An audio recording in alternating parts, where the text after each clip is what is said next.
السلام عليكم. النهارده ان شاء الله هنشرح مع بعض طريقه عمل الجروف سواء في بيت نور عدل او في فلات. لو انت بتشوفنا لاول مره انزل تحت اشترك في القناه، والناس اللي بتشوفنا على طول يا ريت يا شباب ما ننساش لايك للفيديو. يلا بينا نبدا. بيت النور العدل اللي احنا هنعمله البروز بتاعه النهائي هيكون 65 سم. طبعا هو بينور ليد من الاربع جوانب، وهنعمل فيه جروف. عرض الجروف هيكون في النهايه على 12 سم ونص. هتطلع على السقف بتاعك من الاربع جوانب وتاخد مقاس على بعد 65 في 65 وتعمل علامة، ونبدأ نوصل العلامات ببعضيها. يفضل انك توصل العلامات للآخر عشان نعرف نقسم الفراغ ده نصين ونحدد الجروف في النص. وكده حددت بيت النور من الاربع جوانب. ده العلام النهائي لبيت النور اللي هو 65 سم. رجعت قيمه بيت الليد. هنبدا دلوقتي نحدد الجروف بتاعنا. طبعا الموضوع بسيط جدا. الجروف عندي في بيت النور هعمله بشكل حرف ال. هيكون في زاويه عكس زاويه، يعني زاويتين عكس بعض. هيكون عباره عن متر يمين ومتر شمال، واروح الزاويه الثانيه متر يمين ومتر شمال. احدده ازاي؟ هقيس من اول الحيطه لحد بيت النور من الخارج خالص اللي هي ال 65 سم. هقيس الفراغ ده واقسمه نصين وابدا احدد الجروف بتاعي. هيكون عباره عن خطين اتنين، هتكون على بعد 15 سم، بحيث اركب جبس يمين وشمال هيصفي معايا في النهايه على 12 سم ونص. هبدا اقيس من اول الحيطه لحد بيت النور من الخارج. هحدد النص وال 15 سم هبدا اقسمها نصين، نص يمين ونص شمال من الاربع جوانب، واوصل العلامات ببعضيها. هبدا احدد النهايه بتاعت الجروف. انا بالنسبه لي متر يمين ومتر شمال هيكون كفايه. طبعا ممكن تعمل الاربع جوانب متصلين ببعض براحتك. هحدد لك الجروف بتاع الجنب ده بالقلم التقيل عشان يكون واضح معاك. هتعمل الزاوية اللي عكسها بنفس الطريقة. طبعا منطقة نص السقف هتكون فلات وهيكون فيها خط جروف واحد بالعرض. هتقيس المنطقة الفلات وتحدد النص، وتبدأ تقيس الجروف بتاعك ال 15 سم، تقسمهم نصين، نص يمين ونص شمال.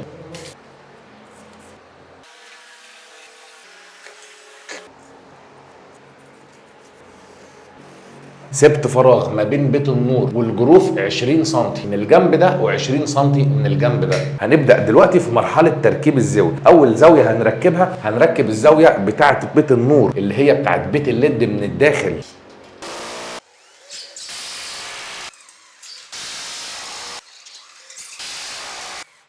هبدأ أركب الزاوية بتاعة الجروف. الزاوية بتاعة الجروف هتركب الوش بتاعها للخارج بحيث نركب الجبس من جوه.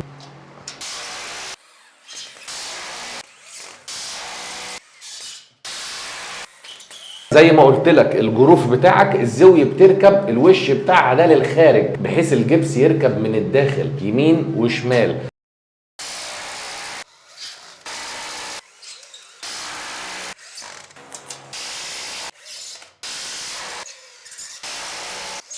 هنبدأ دلوقتي نركب زاوية الحيطة. أول حاجة بنعملها هنثبت الميزان. ركبت الميزان، هختار اي مكان في السقف وهاخد مقاس على سقوط 26 سم وهعمل علامه. بتحرك الميزان بتاعك سواء لفوق او لتحت بحيث توجه الضوء على العلام او المقاس اللي انت عامله في الحيطه بالقلم بتاعك، وبتعمل علام على الضوء من الاربع جوانب وبتوصل العلامات ببعضيها. علمنا الاربع جوانب. بتفصل الميزان مؤقتا بس ما تغيرش اتجاهه ولا تهزه، ونبدأ نركب زاوية الحوائط.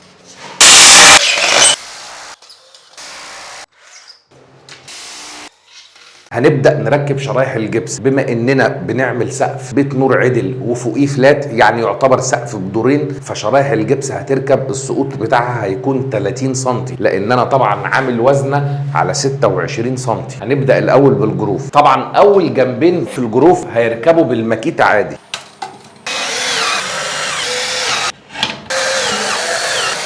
طبعا اول جنبين في الجروف بيركبوا بالماكيته عادي، الجنبين التانيين عشان المسافه ضيقه هنركبهم بالوصله، الوصله اللي هي على شكل سوسته، بتتني الوصله بتخليها بشكل حرف ال، بتثبت الجزء ده في الماكيته والجزء ده اللي بتركب فيه المسمار وانت بتربط. طيب لو انت الوصله مش معاك هتجيب مفك يكون السلاح بتاعه طويل وفي نفس الوقت المفك ده يكون قلابي، يعني السلاح بتاعه بيتخلع من الجنب ده للجنب التاني. هتجيب الماكيته بتاعتك وتبدا تركب سلاح المفك فيها وتبدا تربط. طيب في حالة ان انت ما لقيتش الوصلة دي في بلدك او في المكان اللي انت موجود فيه، حاول ان انت تجيب المفك ده، اي مفك طويل سلاحه قلاب. طيب في حالة ان انت ما لقيتش المفك ده فانا انصحك تسيبك من الشغلانة دي، ممكن تشتغل ان درايفر او اوبر، يعني اي حاجة غير الجبس، يعني اللي يناسبك بقى بالماكيتة بتاعتك، وبتبدأ تعمل فتحات فوق تحت الزاوية بشوية على اماكن متفرقة زي مثلا كده، مجرد فتحة عادية من فوق على أماكن متفرقة بحيث تظهر أو تبين سلاح المفك من جوه، وبتجيب المسمار بتاعك بتركبه في سلاح المفك وتبدأ تربط عادي زي كده،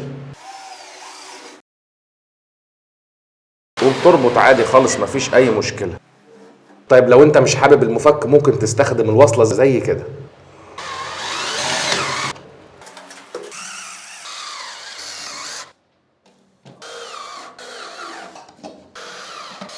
وكده ركبنا الجنبين الجروف، الميزان زي ما هو مكانه مظبوط على نفس وزنة زاوية الحيطة. تفتح عدسة الميزان وبالقلم بتاعك تعمل علامات على الضوء على شرايح الجبس بتاعت الجروف، ونبدأ نقطع الزيادة اللي في الجبس.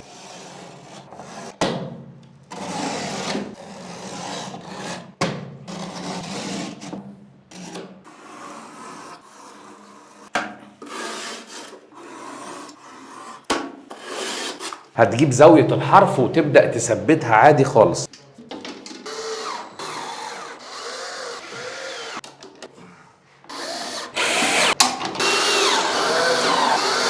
زاوية الحرف بتركبها عادي خالص بدون أي مشاكل، وبتسويها مع شريحة الجبس من تحت وبتثبتها من تحت سهلة جدا. كده ركبنا الزاويه اللي تحت بتاعه الجروف. هنبدا دلوقتي نركب الزاويه الداخليه بتاعه الجروف على الارتفاع اللي احنا عاوزينه. انا بالنسبه لي محتاج 6 سم فراغ ما بين سقف الجروف من فوق وما بين نهايه بيت النور من تحت. ايا كان المقاس اللي انت محتاجه يكون فراغ تحت الجروف. هتجيب شريحه جبس بنفس المقاس ده وتبدا تركبها كده، بتساويها مع البطن بتاعه الجروف، وبتجيب القلم بتاعك وبتعمل علام من فوق. العلام اللي احنا عملناه ده بنعمله في الجروف داير ما يدور من الداخل.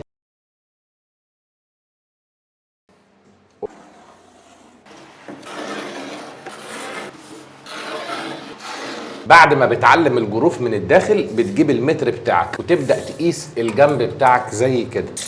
بتركب الزاوية الداخلية مثلا على جزئين، يعني تاخد حرف ال ده بقطعة زاوية وحرف ال التاني بقطعة زاوية تانية، وبتجيب الزاوية بتاعتك بتبدأ تركبها من الداخل زي كده. من جوه بتظبط الزاوية على العلام الرصاص اللي احنا عملناه، تربط من ورا، يعني بتبص كده تظبطها من جوه على العلام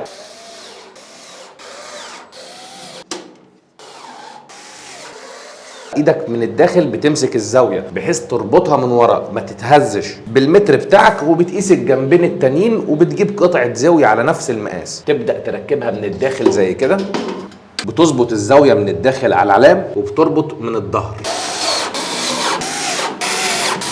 بحيث الزاويه تركب من جوه بالشكل ده، وبتركبها على السقوط اللي انت عايزه. هنبدأ نركب شرايح الجبس بتاعت بيت الليد الداخلية بتاع بيت النور. طبعا هي هتركب 30 سم نفس السقوط بتاع الجروف، وهنقطع الزيادة على نفس الوزنة اللي هي 26 سم.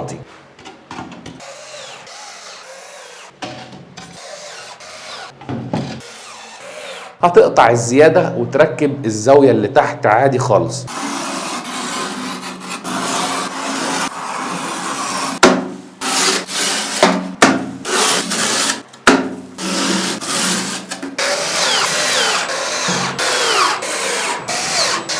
كده بيت النور بتاعنا اتأسس كله وواقف على التقفيل. هنبدأ نقفل المنطقة الفلات اللي في النص. أول حاجة هنعملها هنركب شرايح الجبس بتاع الجروف اللي في الفلات. شرايح الجبس اللي هتركب هيكون السقوط بتاعها 18 سم.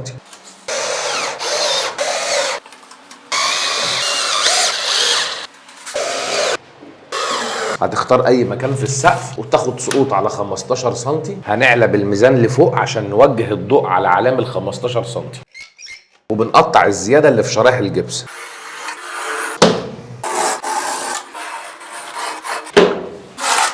شلت الزياده اللي في الجبس، هتجيب الزاويه تبدا تركبها من تحت شريحه الجبس زي كده. ركبنا الزاويه اللي تحت شريحه الجبس، نفس اللي عملناه في الجروف ده. هجيب شريحه 6 سم بحطها على حرف شريحه الجبس وبساويها من تحت، وباخد علام داير ما يدور على الاربع جوانب على ارتفاع 6 سم، وتبدا تركب الزاويه الداخليه. بتبص من الداخل، بتظبط الزاويه على العلام، تربط من الخارج. طبعا الميزان زي ما هو مكانه مديني ضوء على الاربع جوانب على شرايح الجبس الداخليه بتاعت بيت الليد. بتوصل العلامات ببعضيها، تبدا تركب الزاويه الداخليه اللي هتشيل الفلات.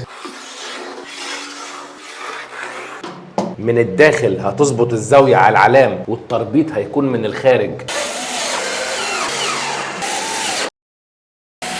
وكده خلصنا شغل بالميزان. شيل الميزان من مكانه.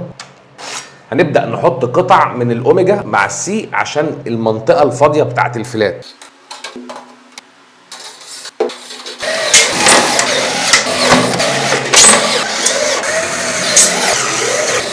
بالنسبة لطريقة عمل الشبكة الفلات أنا شرحتها في الفيديو اللي فات، هسيب لك الرابط تحت في صندوق الوصف، ممكن تخش تبص على الفيديو. ونبدأ في مرحلة التقفيل.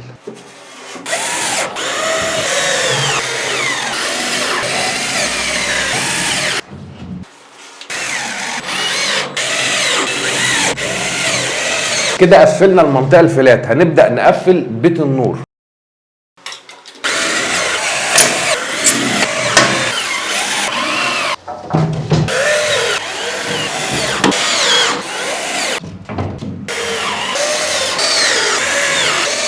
طبعا اول منطقه بتقفلها في بيت النور هي المنطقه الواسعه اللي مفيش فيها جروف. بعد كده بتقفل المنطقه اللي فيها الجروف. طبعا هي بتتقفل على مرحلتين، الجزء اللي جنب الحيطه وبعد كده الجزء اللي قدام اللي هو بيساوي بيت الليد.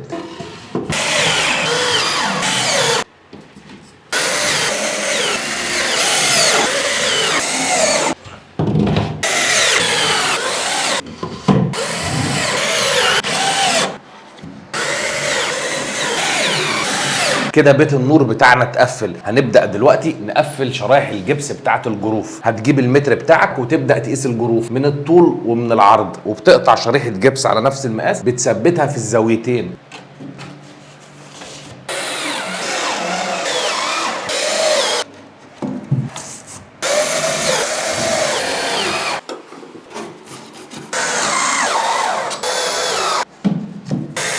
هنبدأ نركب الزاوية الخارجية بتاعت وش بيت الليد.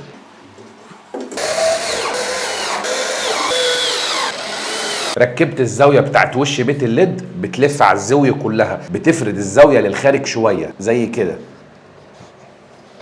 عشان لما تركب شريحة الجبس الخارجية تكون راكبة مستقيمة عدلة، مش مقلوبة للداخل. الشريحة دي هيكون المقاس بتاعها 6 سم.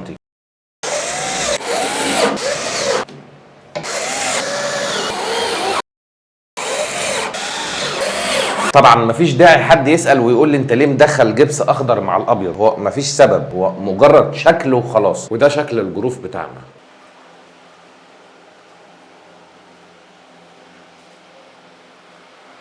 هنبدأ دلوقتي في مرحلة المعجون. طبعا محمد هو اللي هيمعجن السقف معاكم. يا ريت يا شباب ما تنسوش تشتركوا في القناة بتاعت محمد، هسيبها لكم تحت في صندوق الوصف.